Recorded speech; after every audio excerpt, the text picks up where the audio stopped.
آپ نے بھی اپنی زندگی میں کوئی ریٹائرمنٹ کوئی پلان کی؟ نہیں جی، ریٹائرمنٹ کا کوئی کانسیپٹ نہیں ہے جی.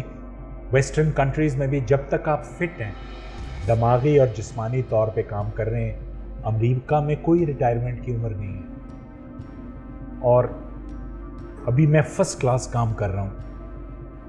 اللہ جب تک کام لے گا میں کرتا رہوں گا. تو آپ کو اپنے والدہ یا والد میں سے کون سے کسی کے ورڈز ایسے ہوں جس کی وجہ سے آپ کو لگتا ہے کہ زندگی میں مشکلات جو ہیں اسے سہنے کا حوصلہ آ گیا؟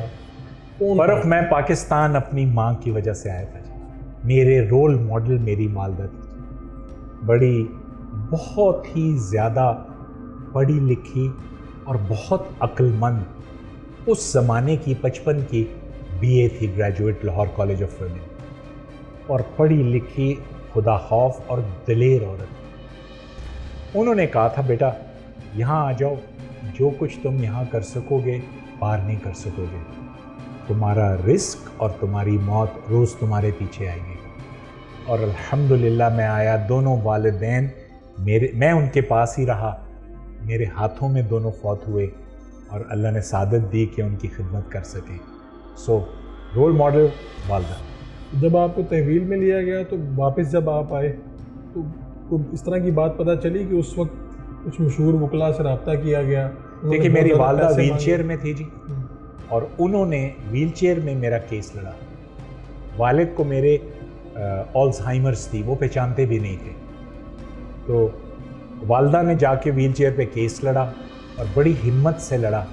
اور ان سے جو امریکی صحافی خواتین آئیں ان میں سے ایک نے پوچھا کہ تم روتی بھی ہو کبھی اپنے بیٹے کے لیے؟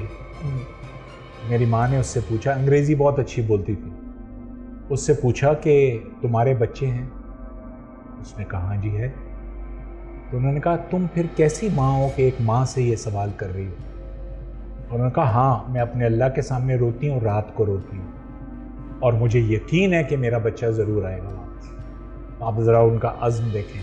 اور ان سے یہ کہا گیا تھا ایجنسیوں نے کہ جی آپ بیان دے دیں کہ میرا بیٹا اپنی بیوی کے ساتھ مری چھٹی منانے گیا ہوا. یہ اس زمانے میں اور میری ماں نے انہیں کہا کہ کوئی حیا کرو، شرم کرو، میرا سب سے بڑا بیٹا ہے، وہ غائب ہے، مجھے یہی نہیں پتا وہ کہاں ہے، اور تم کہہ رہے ہو میں یہ بیان دے دوں.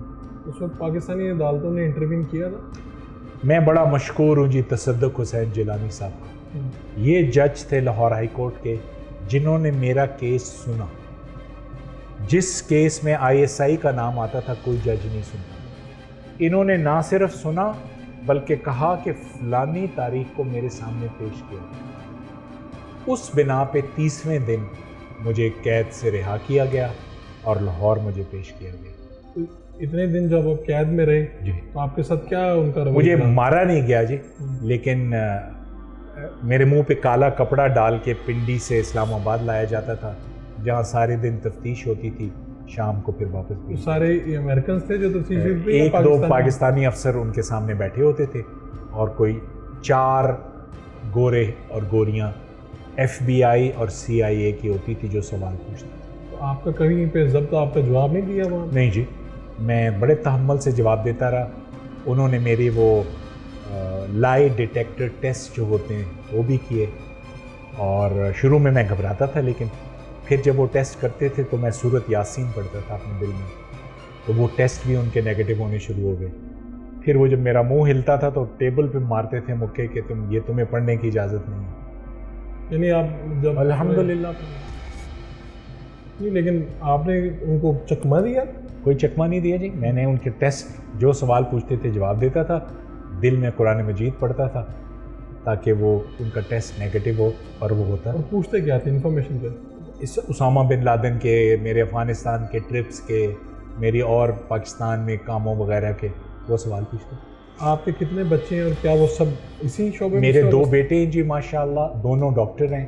ایک آرتھوپیڈک اسپیشلسٹ ہے جو میرے ساتھ اسسٹنٹ پروفیسر ہے، دوسرا ریڈیولوجسٹ ہے جو بھی اسی ہاسپٹل میں خدمت سر انجام دے رہے ہیں. تو خود آپ نے ڈاکٹر بننے کا فیصلہ کیوں کیا؟ میری والدہ کی خواہش تھی جی. میں ایئر فورس کا پائلٹ بننا چاہتا تھا یا کمانڈو بننا چاہتا تھا. میں بڑی باڈی بلڈنگ اور ہر چیز کرتا تھا. پھر مجھے اینک لگ گئی، تو پائلٹ بھی اینک والا نہیں لیتے وہ، اور کمانڈو بھی نہیں لیتے. پھر میں نے اماں جی سے کہا جی جو آپ کہتی ہیں میں وہ بن جاتا ہوں. ان کی خواہش تھی میں ڈاکٹر بنوں اور سرجن بنوں.